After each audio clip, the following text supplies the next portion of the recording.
you take your class to the gym and you find out that it is occupied. Example would be that it's election day and there's voting going on. What would you do?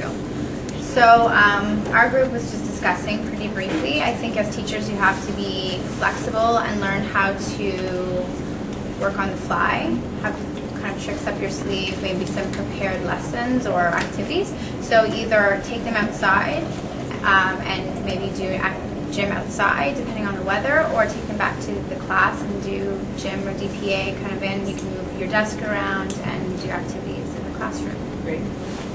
You have to be flexible. Yes. You have to be flexible. You have to be flexible. You meet some teachers that's either black or white. Well, sorry, no gym, and that's it. So you owe the class a gym period. So you'll see when the gym period's free again.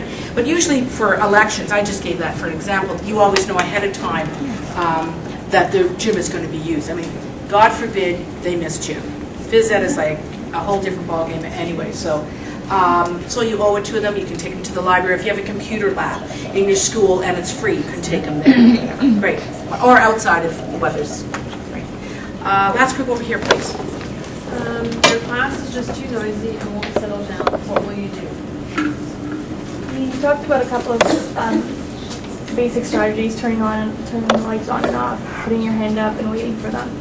But we also talked about looking at other alternatives, such as actually listening to what the kids are saying. They might actually be talking about stuff that is relevant, and at that point you can just run with it and let them talk. It might be a teaching moment.